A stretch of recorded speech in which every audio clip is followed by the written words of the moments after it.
দল বেঁধে কুমারীদের জড়ো করা হতো এক জায়গায়। অল্প বয়সী লাজুক সেই মেয়েগুলো জড়তা ভেঙে আশপাশে সেভাবে তাকাতে পারত না। এর মাঝেই মধ্যবয়সী এক লোক নিলামের দর হাঁকাতে থাকত। মাঝখানে নিলামকারী, তার আশপাশে কম বয়সী অনেকগুলো মেয়ে, আর তাদের দিকে তাকিয়ে থাকত অজস্র পুরুষ। সবার উদ্দেশ্য একটাই, এই মেয়েগুলোকে কিনে নেবে তারা, দাসী হিসেবে না, বউ হিসাবে। অদ্ভুত শোনাচ্ছে, যেমনই লাগুক না কেন, সত্যি সত্যি এককালে ব্যাবিলনে এই চর্চা ছিল। এর আগে চলুন জেনে নিই, এখন থেকে প্রায় 2500 বছর আগের কথা।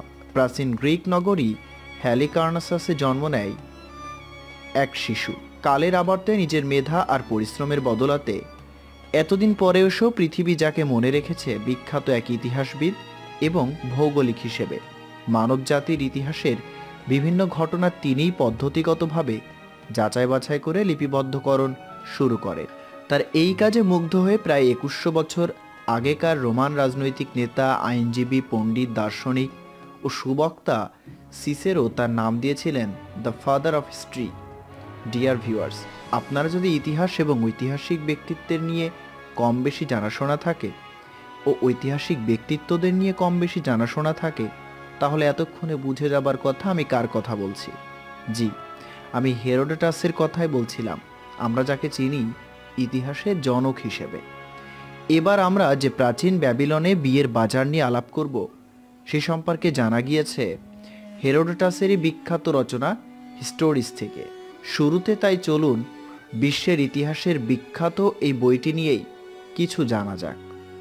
430 খ্রিস্টপূর্বাব্দ, অর্থাৎ এখন থেকে 2400 বছরেরও বেশি সময় আগে লেখা হিস্টোরিসকে পাশ্চাত্য সাহিত্য জগতে ইতিহাস বিষয়ক সাহিত্যের ভিত্তিপ্রস্তর হিসেবে বিবেচনা করা হয়।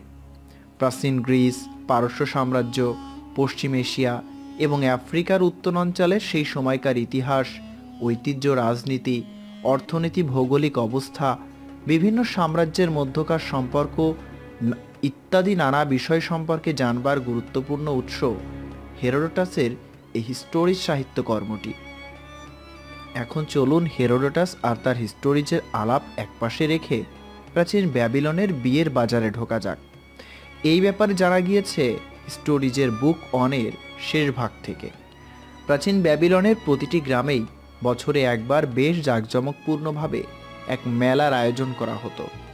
গ্রামের প্রতিটি পরিবার থেকে তাদের বিয়ের উপযুক্ত কোনো কন্যা থাকলেই তাকে নিয়ে আসা হতো সেই মেলায়। মেয়েটি কি স্বেচ্ছায় আসতো নাকি অনিচ্ছায়, নাকি এটাই তার নিয়তি, এমনটা মেনে নিয়ে আসতো, সেটা আর জানার উপায় নেই। আশপাশের বিভিন্ন এলাকা থেকে পুরুষরা সেই স্থানে এসে ভিড় জমাতো। যেসব জায়গায় এই কুমারীদের জড়ো করা হতো, তারা সেখানে গোল করে ঘিরে দাঁড়াতো। সেখানে একজন নিলামকারী একে একে বিভিন্ন কুমারীকে প্রদর্শন করত, আর তাকে বিয়ে করতে কত মূল্য পরিশোধ করতে হবে সেটা উচ্চস্বরে জানান দিত। এভাবে চলতো নিলামের কার্যক্রম। এই বাজারে আসা কিংবা আসতে বাধ্য হওয়া মেয়েদের সকলেই অবিবাহিতা হলেও পুরুষদের বেলায় এর কোনো বালাই ছিল না। তারা পূর্ব বিবাহিত কিংবা বিবাহিত উভয়টাই হতে পারত। নিলামের শুরুটা হতো সবচেয়ে রূপসী কুমারীকে দিয়ে। তার জন্য পাত্র নির্ধারণ হয়ে গেলে এরপর সৌন্দর্যের দিক দিয়ে পরবর্তী কুমারীকে নিলামে তোলা হতো। এভাবে একে একে সবাইকে পাত্রস্থ করা হতো। আপনি যদি ভেবে থাকেন যে এভাবে নিলামের মাধ্যমে আসলে তাদের দাসী হিসেবে বিক্রি করা হচ্ছিল, তাহলে ভুল ভাবছেন। বরং আসলেই তাদের বিয়ের জন্যই অদ্ভুত রকমের এই আয়োজন চালু ছিল সেই সময়ের ব্যাবিলনে। উপস্থিত পাত্রদের মাঝে যার অর্থের অভাব ছিল না, সে সহজেই রূপসী কাউকে নিজের জীবনসঙ্গী হিসেবে বেছে নিতে পারত।